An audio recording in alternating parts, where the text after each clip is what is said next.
Study मित्र Bharat YouTube channel पर आपका स्वागत है।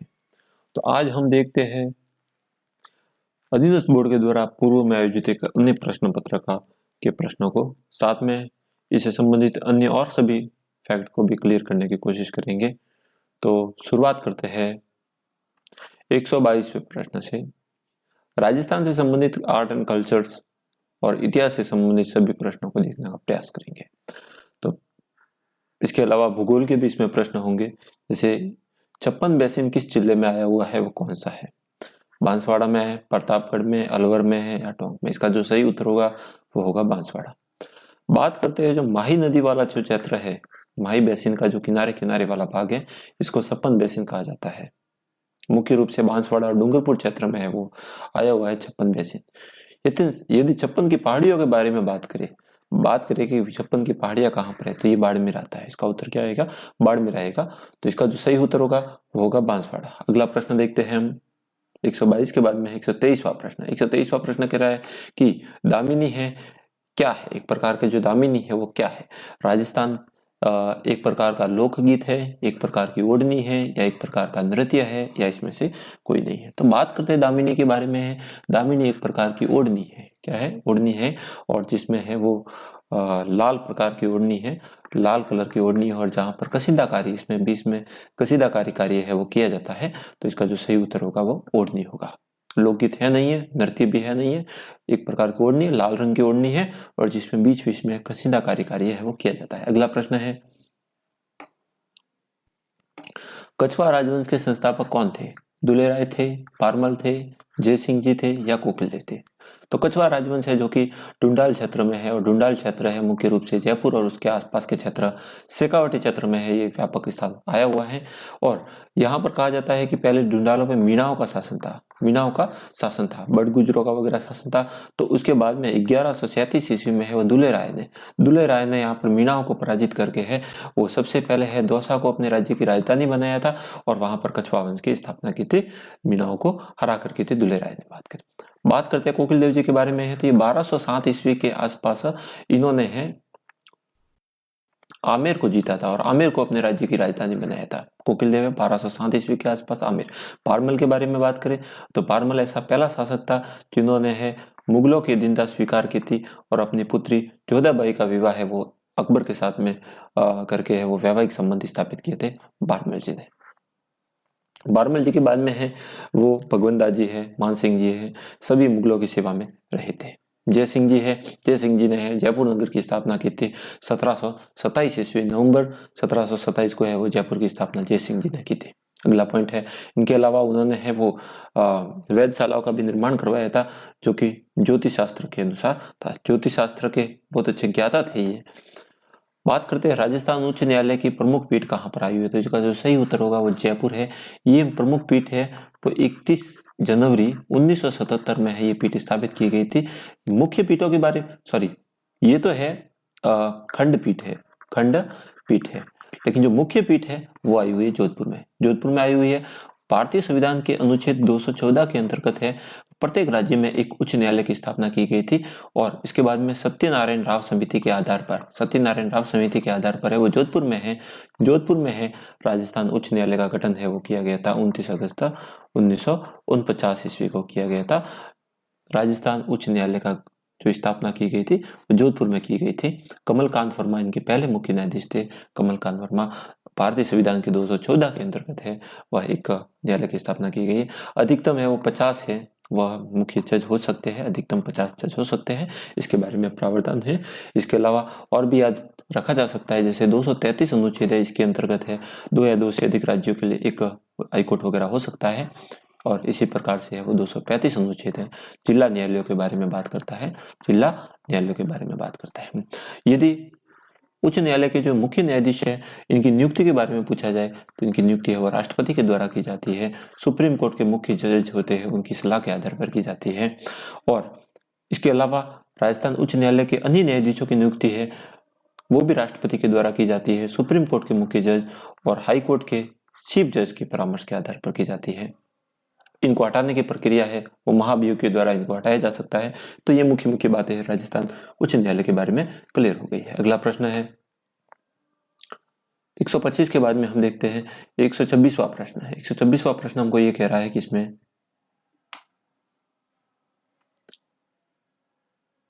126वां प्रश्न कह रहा है कि सुमेलित कीजिए। एक तरफ है पुस्तक का नाम है, दूसरी तरफ है लेखक है, उनका नाम देना।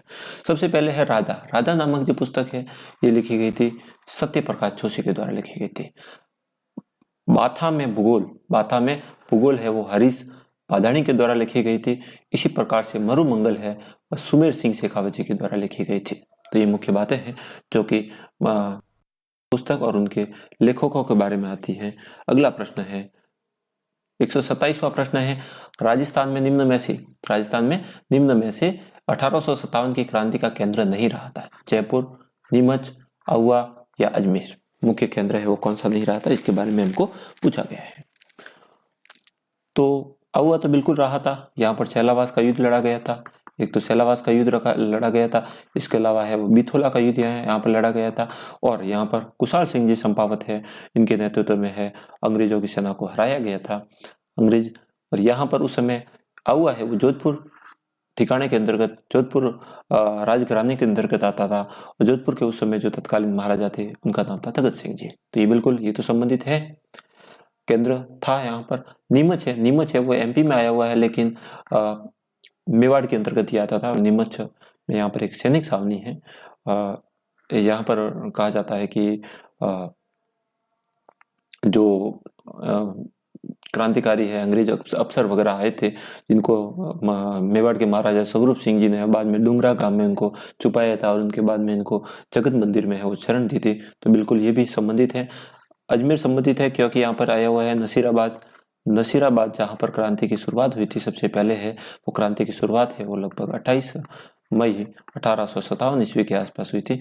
बात करते हैं राजस्थान में क्रांति की शुरुआत है वो नसीराबाद से हुई थी, लेकिन जो अंत है वो हुआ था यहाँ पर सीकर से हुआ था। जयपुर है, इसका जो सही उत्तर होगा वो जयपुर होगा, क्योंकि जयपुर है वो 1857 की क्रांति का केंद्र नहीं था।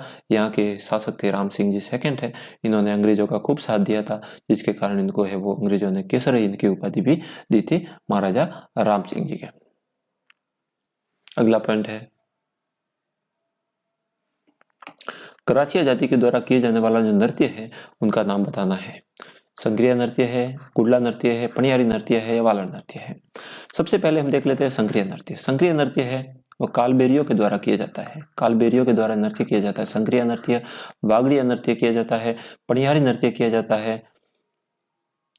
ये प्रमुख नृत्य है। संक्रिया, वागड़िया, कालबेरिया नृत्य है, सपेरा नृत्य है, पुंगी नृत्य है, पुंगी वाद्य यंत्र का प्रयोग वगैरह किया जाता है वो कालबेरियों के द्वारा किया जाता है। गुलाब का कालबेरिया एक नर्तंगिनी है, इस बात को ध्यान रखना। पनियारी है, ये भी कालबेरियों का प्रमुख नृत्य है। गुडला है वो तो जोधपुर अंचल में किया जाता है, और जोधपुर अंचल में किया जाता है गुडला है ये। और ये सबसे पहले वो सातल देव जी के समय शुरू हुआ था। सातल देव के समय जब यहाँ पर एक शासक थे अजमेर के, गुडलो खा को उन्होंने पराजित किया था। इसके बाद में ये नृत्य उनके उपलक्ष्य में वो किया जाता है। और इसमें महिला है वो मटका लेकर है वो गीत गाती हुई जाती है और नृत्य करती है। गुडला नृत्य है वो जोधपुर से संबंधित है, गुडला नृत्य है वो चैत्र माह को है वो चैत्र कृष्ण में पक्ष को है वो ये नृत्य किया जाता है, जोधपुर अंचल में किया जाता है। गुडला का त्योहार मनाया जाता है वहां पर। वालन नृत्य है ये बिल्कुल ग्रासियों का नृत्य है। इसके अलावा वालन नृत्य के अलावा है वो लूर नृत्य है, लूर नृत्य है भी ग्रासियों का प्रमुख नृत्य है। इसके अलावा कूद नृत्य है वो भी प्रमुख नृत्य है। कूद नृत्य के अंतर्गत है वह अपहरण किसी स्त्री का वगैरह भाग के शादी की जाती है उसके उपलक्ष्य में किया जाता है। पालर कूद मोरिया नृत्य यहाँ पर किया जाता है। पाल और गोल नृत्य है वो किया जाता है। इसके अलावा है मांदल नृत्य है जिनके अंदर किया जाता है। तो ये प्रमुख नृत्य है वो ग्रासियों के प्रमुख नृत्य है। ग्रासिया जनजाति के बारे में बात करें तो ये मुख्य रूप से वो सिरोही में है और उदयपुर क्षेत्र में है सबसे ज्यादा पाई जाती है। अगला प्रश्न है निम्नलिखित में से है वो कौन सा जोड़ा गलत है। एकलिंग जी मंदिर है वो उदयपुर में आया हुआ है, बिल्कुल सही है। एकलिंग जी मंदिर है सबसे पहले इसकी स्थापना है वो बप्पा रावल ने की थी। बप्पा रावल ने की थी। एकलिंग जी मंदिर जो कि नागदा में आया हुआ है, ये कहाँ पर आया हुआ है? नागदा में आया हुआ है। जो मेवाड़ के राजवंश के जो राज परिवार के सदस्य होते हैं वो एकलिंग जी को है अपना वास्तविक शासक मानकर वो शासन करते हैं। अब इनके करणी माता जी का मंदिर है वो देशनोक में आया हुआ है। चूहों की देवी कही जाती है, सफेद चूहों को काबा कहा जाता है और देशनोक में आया हुआ है। करणी माता जी का मंदिर है। सूर्य मंदिर है वो भरतपुर में ना आकर ये आया हुआ है झालरापाटन झालावाड़ में आया हुआ है। झालावाड़ में आया हुआ है। झालरापाटन को घंटियों का शहर कहा जाता है, सिटी ऑफ वेल्स भी कहा जाता है। मीरा मंदिर है वो चित्तौड़गढ़ में है। बिल्कुल, मीरा मंदिर है वो चित्तौड़गढ़ में आया हुआ है और ये कुंभा जी के द्वारा बनाया गया, कुंभा जी के द्वारा मंदिर था, मीरा मंदिर है। तो इसका जो सही उत्तर होगा वो होगा सूर्य मंदिर। सूर्य मंदिर है जो कि झालरापाटन में आया हुआ है, झालावाड़ में आया हुआ है, सूर्य मंदिर आया हुआ है। अगला प्रश्न है,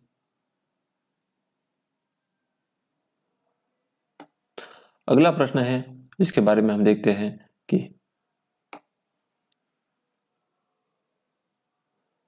अगला प्रश्न है 130वां प्रश्न है जिसके अंतर्गत है वो राणा सांगा के द्वारा जो युद्ध लड़े गए थे उनकी सही कालक्रम बताना है। सबसे पहले आता है बयाना का युद्ध है। वो बयाना का युद्ध है लगभग फरवरी 1527 ईस्वी को हुआ था और ये हुआ था राणा सांगा के मध्य हुआ था और इसके अलावा बाबर के मध्य हुआ था और इस युद्ध में राणा सांगा की इसमें विजय हुई थी। फरवरी में हुआ था, फरवरी 1527 ईस्वी के आसपास हुआ था। इसमें सांगा की विजय हुई थी, बाबर की इसमें पराजय हुई थी। लेकिन बाद में जो खानवा का युद्ध हुआ था जो कि मार्च 1527 में हुआ था, इसमें बाबर का विजय हुआ था। खानतौली का युद्ध के बारे में बात करें तो ये लगभग 1517 ईस्वी में हुआ था। खानतौली का युद्ध है राणा सांगा के मध्य हुआ था, राणा सांगा और इब्राहिम लोदी के मध्य हुआ था, इब्राहिम लोदी के मध्य हुआ था। इसमें है वो राणा सांगा की है, इसमें विजय हुई थी, इब्राहिम लोदी इसमें पराजित हुए थे। खानतौली का युद्ध हुआ था। बयाना है वो भरतपुर में आया हुआ है, खातौली जबकि है वो भरतपुर में आया हुआ है, कोटा क्षेत्र में आया हुआ है। गागरोन की लड़ाई है वो हुआ था 1518 ईस्वी में हुआ था और ये राणा सांगा और मालवा के एक शासक के मध्य हुआ था। गागरोन का युद्ध हुआ था। इसमें इस युद्ध में पहले मेवाड़ की ओर से रक्षात्मक और आक्रामक युद्ध नीति का इसमें परिचय हुआ था, गागरोन के युद्ध को लेकर हुआ था। गागरोन का जो किला है वो एक तरह से सामयिक दृष्टि से बहुत ही महत्वपूर्ण था क्योंकि ये मालवा और मेवाड़ की सीमा पर पड़ता है। अगला प्रश्न है, राजस्थान में राज प्रमुख का पद है वो कब समाप्त किया गया था? 1 नवंबर 1956 को किया गया था, 50 को किया था, 49 को या 48? सीधी सी बात है, इसका उत्तर होगा 1 नवंबर 1956 को है वो राज प्रमुख का पद है वो समाप्त कर दिया गया था और इसके बाद में है वो राज्यपाल का पद रखा गया था। राज्यपाल का पद रखा गया था। सरदार गुरुमुख निहाल सिंह राजस्थान के पहले राज्यपाल बनकर आए थे जो कि मुख्य रूप से वो पंजाब से इनका संबंध रखते थे।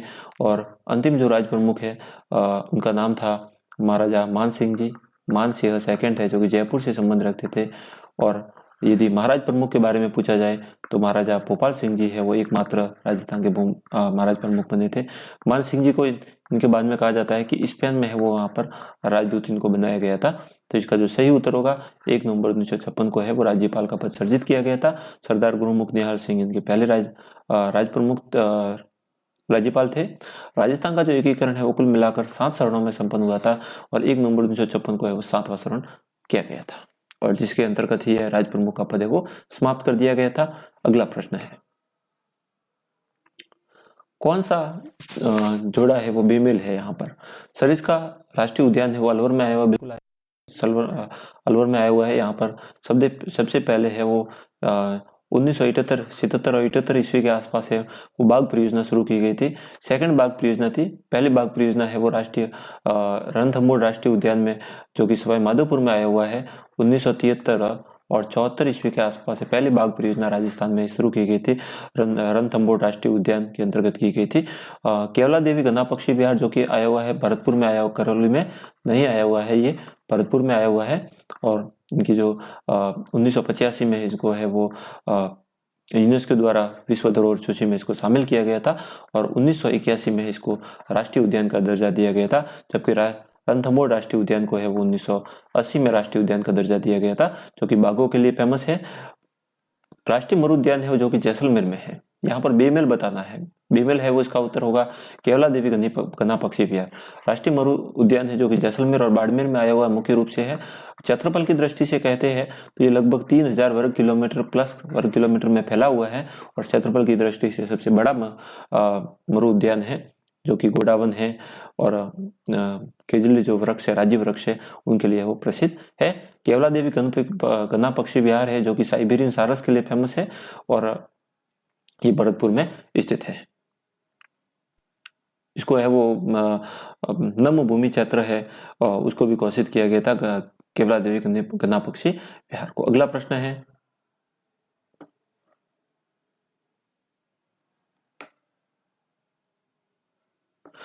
निम्नलिखित को सुमेलित करने का पूछा गया है। तारगढ़ का किला कहाँ पर है? तारगढ़ का किला सीधी सी बात है अजमेर में आया हुआ है और इसका निर्माण है वह पृथ्वीराज राज्य के द्वारा।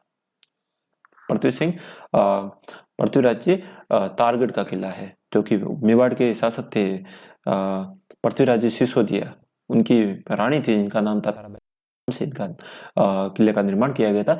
गढ़ बीटड़ी दुर्ग पर स्थित है और सबसे ज्यादा जो स्वदेशी आक्रमण है वो इस विदेशी आक्रमण है सबसे ज्यादा इसी दुर्ग को में हुए हैं। यहाँ पर जयगढ़ दुर्ग के बारे में देखें तो ये आया हुआ है जयपुर में आया हुआ है। जयगढ़ दुर्ग जो कि मिर्जा राजा जय सिंह जी के द्वारा निर्मित है।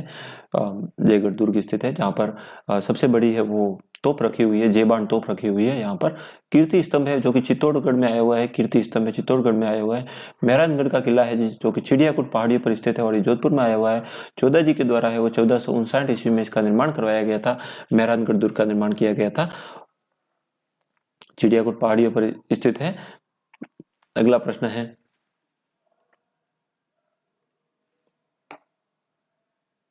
संत भूरीबाई अलख का कार्य क्षेत्र कौन सा है? मेवाड़ है, बागड़ है, कोडवाड़ है या मारवाड़ है? तो इसका जो सही उत्तर होगा वो मेवाड़ है। संत भूरीबाई है जो कि मुख्य रूप से है वो राजसमंद में इनका जन्म हुआ था। राजसमंद में जन्म हुआ था और इसको मेवाड़ की मीरा भी कहा जाता है। मेवाड़ की मीरा भी कहा जाता है।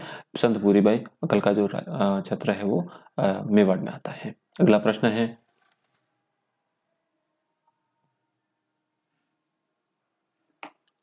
भारतीय संविधान के कौन से अनुच्छेद के अंतर्गत है वो राज्यपाल के कार्यकाल के बारे में बताया गया है?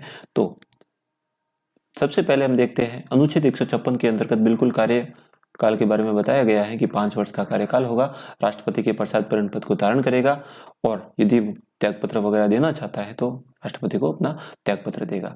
अनुच्छेद 163 में है वो मंत्री परिषद के बारे में उल्लेख है। मंत्री परिषद के बारे में उल्लेख है। इसके अलावा है वो राज्यपाल की शक्तियों के बारे में इसमें उल्लेख है वो 163 में दिया हुआ है। 163(1) में ये दिया हुआ है कि राज्यपाल की सहायता करने के लिए एक मंत्री परिषद होगा जिसका प्रधान है वो मुख्यमंत्री होगा। 171 है, ये 171 है वो विधान परिषद के बारे में बात करता है। विधान परिषद के जो सदस्यों की संख्याओं के बारे में बात करता है जिसके अंतर्गत है कि कुल विधानसभा सदस्यों के 1/3 भाग से सदस्य अधिक नहीं होने चाहिए, इनके बारे में बात करता है। अनुच्छेद 158 है वो राज्यपाल से ही संबंधित है लेकिन ये राज्यपाल के योग्यताओं के बारे में बात करता है कि क्या क्या योग्यता होनी चाहिए, योग्यता की अन्य शर्तों के बारे में बात करता है। मुख्य रूप से योग्यता के बारे में तो है वो 157 बात करता है कि राज्यपाल की जो उम्र है वो 35 वर्ष होनी चाहिए और इसके अलावा भारत का नागरिक वगैरह होना चाहिए। लेकिन जो योग्यताओं की अन्य शर्तों के संबंध में है वो 158 बात करता है। उत्तर होगा वो 1 होगा। भारतीय संविधान के अंदर अनुच्छेद 153 के अंतर्गत है वह प्रत्येक राज्य का एक राज्यपाल होगा।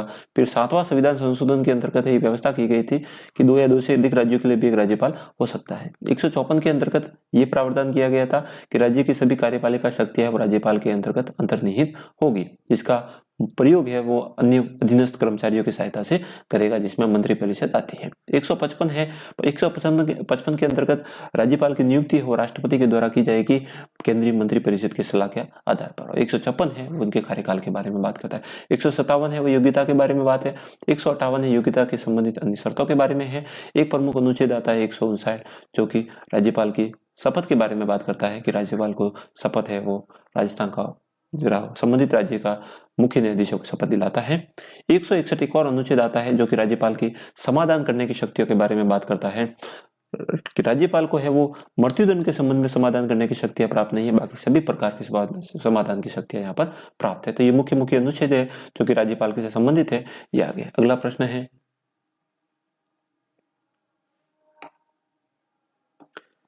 अगला जो प्रश्न है वो पूछा गया है कि नींबू चना किसान आंदोलन है का हत्याकांड राजपूताना के किस रियासत में हुआ था। पहली बात है, नींबू चना जो हत्याकांड है ये मुख्य रूप से अलवर में हुआ था, और ये जो घटना है वो 14 मई 1925 के आसपास की है, जहां पर साजू सिंह के नेतृत्व में है वो गोलीबारी की गई थी, और जिसके कारण है वो हजारों है वो किसान है वो शहीद हो गए थे, और जिस घटना को है वो सभी जगह उनकी निंदा की गई थी, और इसको है वो महात्मा गांधी के द्वारा भी इनकी निंदा की गई थी, और इसको जलियांवाला बाग से भी भीषण हत्याकांड है वो बताया गया था। डाइजेस्टिबल्स की संख्या दी गई थी, दोहरा डायरसाई नामक जो एक संज्ञा है वो भी दी गई थी। नींबू चना किसान आंदोलन के बारे में यहाँ पर बात आती है। ये उस समय है वो जयपुर के अलवर के जो महाराजा थे, इनका नाम था जय सिंह जी। जय सिंह जी के समय ये घटना हुई थी, और इसमें है वो हजारों किसान है शहीद हुए थे साजू सिंह जी की गोलियों से। साजू सिंह जी को है वो राजस्थान का जनरल डॉयर भी कहा जाता है। नींबू चना किसान आंदोलन के बारे में इंपॉर्टेंट बात आती है। राजस्थान का दूसरा जलियांवाला बाग हत्याकांड है वो मानगढ़ पहाड़ी पर जो हत्याकांड हुआ था, गोलीबारी वगैरह की गई थी, वो राजस्थान का दूसरा जलियांवाला बाग हत्याकांड कहा जाता है। अगला पॉइंट है 136 के बाद में है, हम देखते हैं 137वां प्रश्न है। 137वां प्रश्न किससे संबंधित है या क्या है वो देखते हैं। 137वां प्रश्न है कि किनके दरबार में है वो निहाल चंद अधिकारी या दरबारी चित्रकार के रूप में कार्यरत था। सावन सिंह जी, महाराणा प्रताप, राम सिंह जी, अजय सिंह जी। इनका जो सही उत्तर होगा वो सावन सिंह जी होगा, जो कि किशनगढ़ के राजा थे। किशनगढ़ के शासक थे। किशनगढ़ के शासक थे जो कि नागरीदास के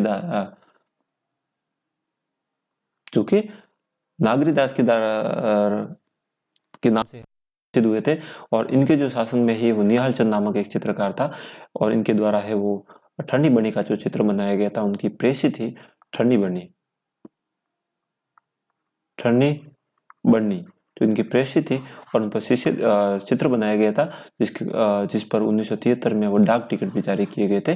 निहाल चंद्र है, लाडली दास है, ये प्रमुख है वो चित्रकार यहाँ पर थे।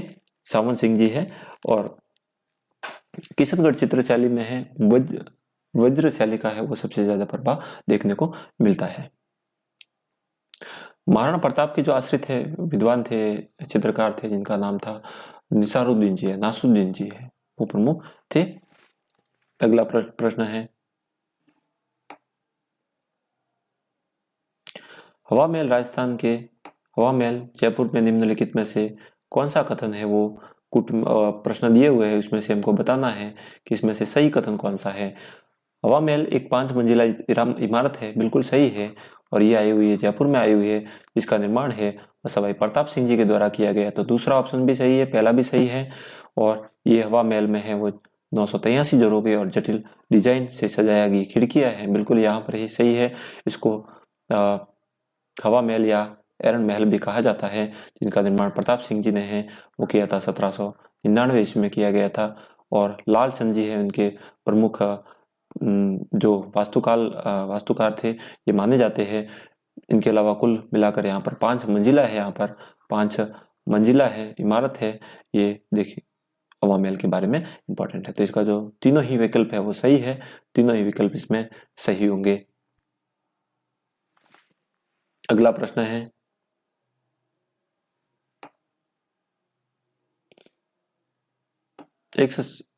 इसके बाद में हम देखते हैं अगला प्रश्न है, जो कि है आम चुनावों में एक व्यक्ति मताधिकार का उपयोग कर सकता है यदि। पूछा गया है कि कौन व्यक्ति मताधिकार का उपयोग कर सकता है। वो भारत का नागरिक हो, बिल्कुल कर सकता है। उम्र 18 वर्ष से कम नहीं हो, हाँ बिल्कुल सही है, 18 वर्ष से कम नहीं होना चाहिए, 18 वर्ष से प्लस ही उम्र होनी चाहिए, वही कर सकता है। लाभ के पद पर नहीं हो, लाभ के पद के बारे में इसका कोई अनिवार्य नहीं है। लाभ के पद पर यदि कोई व्यक्ति है तो भी वो अपने मत का उपयोग कर सकता है। तो इसका जो पहला और दूसरा उपयोग प्रश्न है, उम्र 18 वर्ष से कम नहीं हो, तो बिल्कुल पहला और दूसरा ऑप्शन इसका सही होगा। तीसरा विकल्प सही नहीं होगा, क्योंकि लाभ के पद पर यदि हो नहीं हो तो भी वो अपने मत का उपयोग कर सकता है। अगला प्रश्न है, कुंडा पंथ के प्रणेता कौन थे? कुंडा पंथ के प्रणेता कौन थे? गोगा जी थे, बाबू जी थे, राव मलिना जी थे या राव अजीत सिंह थे? इनका जो सही उत्तर होगा राव मलिना जी थे, जिनका जन्म है वो तिलवाड़ा में हुआ था। तिलवाड़ा में हुआ था। और मलिना जी के बारे में देखा जाए तो यहाँ पर है, तिलवाड़ा में है, सबसे बड़ा पशु मेला भी भरा जाता है। यहाँ पर पशु मेला भी भरा जाता है। इनके अलावा है, इन्होंने फिरोज तुगलक को भी पराजित किया था। मलिना जी के बारे में कुंडा पंथ की इन्होंने स्थापना की थी और इनको चमत्कारी पुरुष भी कहा जाता है। तीड़ा जी इनके पिताजी का नाम था। इनकी रानी थी जिनका नाम था रूपा दी, जिनका मंदिर है वो मालाजाल गांव में आया हुआ है। मालाजाल गांव में आया हुआ है। पाबू जी के बारे में देखा जाए तो पाबू जी का जो जन्म है वो कोलूमंड में हुआ था। कहाँ पर हुआ था? कोलूमंड में हुआ था। और यहाँ पर चैत्र माह को यहाँ पर मेला भरा जाता है। को पाबू जी के बारे में है। और इनके बारे में कहा जाता है कि ये राठौड़ वंश के थे। ये राठौड़ वंश के थे। दांदल जी इनके पिताजी थे और कमला जी इनके पाबू जी के बारे में है। गोगा जी है वो मुख्य रूप से है वो गोगा मेडी है। शुरू के ददरेवा में आया हुआ है। गोगा मेडी तो हनुमानगढ़ में है और ददरेवा में इनका जन्म हुआ था, शुरू में आया हुआ है। और कहा जाता है कि मोहम्मद गजनवी के साथ में युद्ध लड़ते हुए वीर गति को प्राप्त हुए थे। भाद्रपद माह में इनका मेला भरा जाता है। तो इसका जो सही उत्तर होगा वो तो राम मलिना जी होगा। अगला प्रश्न है,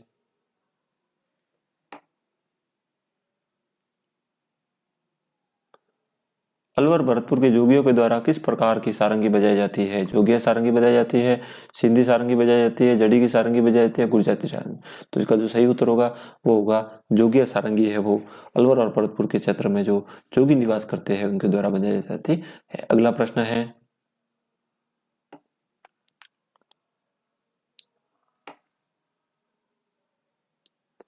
अगला प्रश्न है 142वां प्रश्न है, राजस्थान के राज्यपाल से संबंधित प्रश्न है। राजस्थान के राज्यपाल के संबंध में निम्नलिखित में से विचार कथनों पर विचार करना है और इसमें से जो सही उत्तर है उसका उत्तर हमको देना है। उसे भारत का नागरिक होना चाहिए, बिल्कुल सही है, भारत का नागरिक होना ही चाहिए। उसकी कम से कम 35 वर्ष होनी चाहिए, बिल्कुल ये भी सही है। उसको लोकसभा के सदस्य बनने की योग्यता होनी चाहिए, बिल्कुल सही है। योग्यता तो होनी चाहिए तो ही वो भारत का राज्यपाल वगैरह हो सकता है। और एक से अधिक राज्यों का राज्यपाल भी हो सकता है, बिल्कुल हो सकता है। 7वां संविधान संशोधन हुआ था 1956 के अंतर्गत ये प्रावधान जोड़ा गया था कि एक राज्यपाल है वो 2 या 2 से अधिक राज्यों का राज्यपाल भी हो सकता है। तो इसका जो सही उत्तर है वह लोग सभी होना है। तो लोकसभा सदस्य बनने की योग्यता तो होनी चाहिए, लेकिन वो लाभ के पद पर जब वो राज्यपाल बनेगा तब इस पद से उसको इस्तीफा देना पड़ेगा।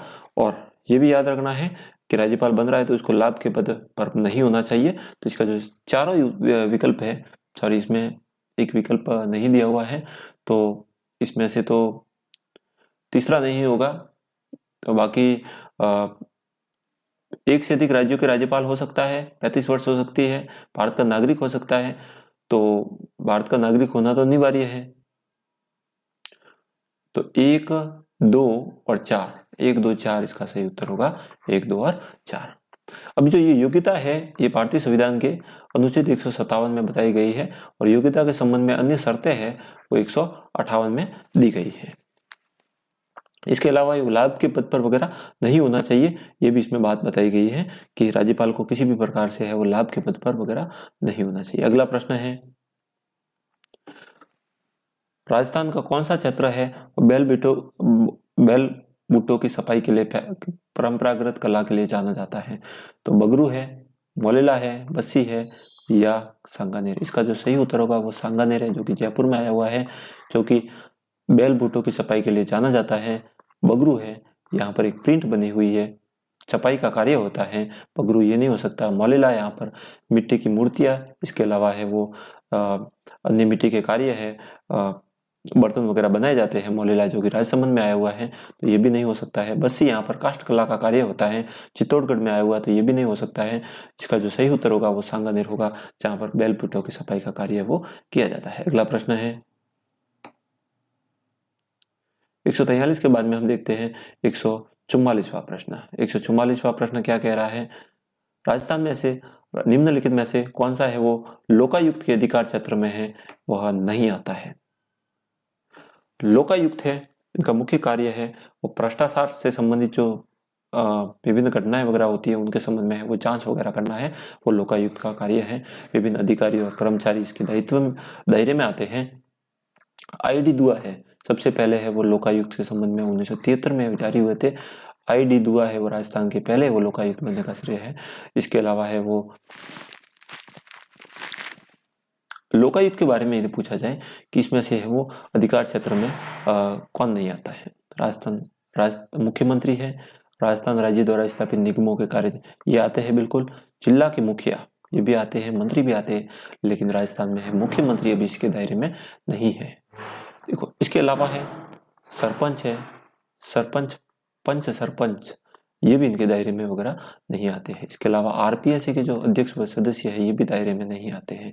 इसके अलावा निर्वाचन आयोग के जो अन्य सदस्य है, अधिकारी है, ये भी इनके दायित्व में नहीं आते हैं। इसके अलावा है सचिवालय के कर्मचारी अधिकारी है, ये भी इनके दायरे में नहीं आते हैं। इसके अलावा जो रिटायर्ड कर्मचारी है ये भी इनके दायरे में नहीं आते हैं। तो ये मुख्य मुख्य है वो जो इनके दायरे में नहीं आते हैं, इनके बारे में हमने बता दिया है। मुख्यमंत्री है और राज्यपाल वगैरह है ये भी इनके दायरे में नहीं आते हैं। राज्यपाल है ये भी इनके दायरे में नहीं आते हैं।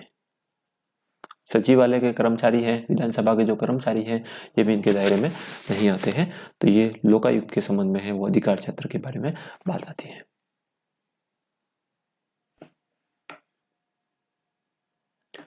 आड़ूती का सुरुंगा मेला कहा जाता है, रामदेव जी मेला है जो कि भरा जाता है भाद्रपद शुक्ल 20 से लगाकर 11 तक भरा जाता है। रामदेव जी की आराध्य में भरा जाता है यहाँ पर, और रूणीचा में भरा जाता है, रूणीचा में भरा जाता है। सांप्रदायिक सद्भाव इन पे प्रमुख विशेषता है, सांप्रदायिक सद्भाव है। पर्वत सर का मेला है वो भी बिल्कुल है वो नागौर क्षेत्र में भरा जाता है, नागौर क्षेत्र में भरा जाता है। पर्वत सर का मेला है, सबसे लंबा पशु मेला है ये होता है। पुष्कर मेला है जो कि अजमेर में भरा जाता है, पुष्कर मेला है। रंगीला मेला कहा जाता है, ऊँटों की वगैरह बिक्री ज्यादा होती है। इसका जो सही उत्तर होगा कि हाड़ौती का सुरंगा मेला है वो चंद्रभागा मेला है जो कि झालावाड़ में भरा जाता है। और यहाँ पर मालानी क्षेत्र की जो पशु वगैरह होते हैं उनका क्रय विक्रय वगैरह होता है। तो इसका जो सही उत्तर होगा वो होगा चंद्रभागा, चंद्रभागा नदी के किनारे पर यह मेला भरा जाता है। अगला प्रश्न है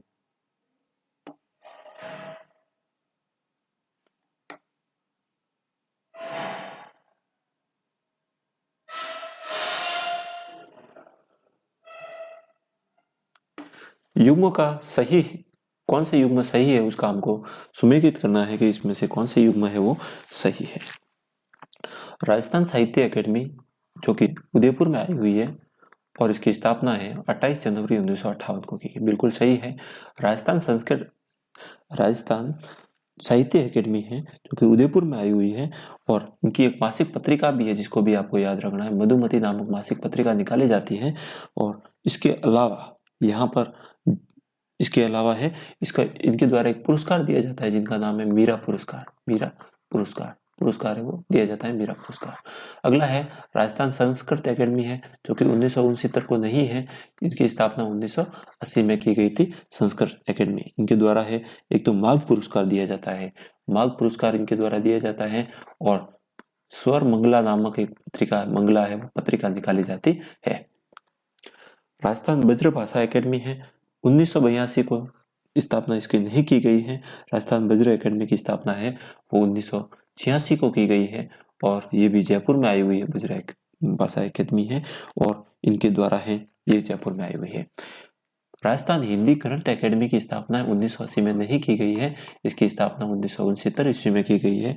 हिंदी ग्रंथ अकादमी की स्थापना 1969 में की गई है और ये जयपुर में आई हुई है। कहाँ पर आई हुई है? जयपुर में आई हुई है। इसके अलावा भी याद रखा जा सकता है मौलाना अब्दुल कलाम आजाद फारसी शोध संस्था जिसकी स्थापना 1978 में की गई है। राजस्थान प्राच्य विद्यापीठ 1950 जोधपुर में इसकी स्थापना की गई है। पश्चिमी क्षेत्र सांस्कृतिक केंद्र जिसकी स्थापना 1997 को उदयपुर के बागुर की हवेली में की गई है। अगला प्रश्न है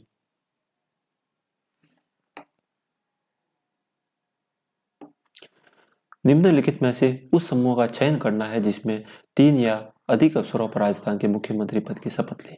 पेरू सिंह जी शेखावत बिल्कुल सही है, 3 बार मुख्यमंत्री की शपथ ली थी।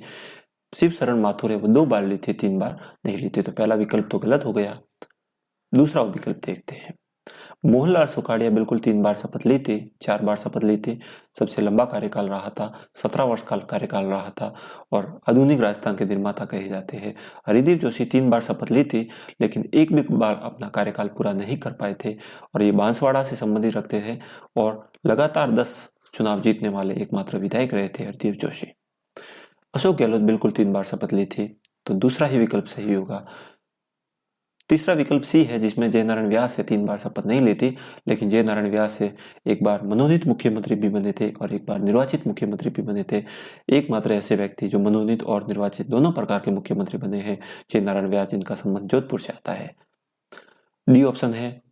मोहनलाल सुखाड़िया 3 बार रहे थे, लेकिन हीरालाल शास्त्री है पहले मनोनीत मुख्यमंत्री थे और एक बार ही मुख्यमंत्री मनोनीत रहे थे। वसुंधरा राजे है वो 2 बार मुख्यमंत्री हुई है, 2 बार मुख्यमंत्री हुई है, 2 बार मुख्यमंत्री हुई है। कार्यकाल की दृष्टि से सबसे लंबा कार्यकाल मोहनलाल सुखाड़िया का है, 17 वर्ष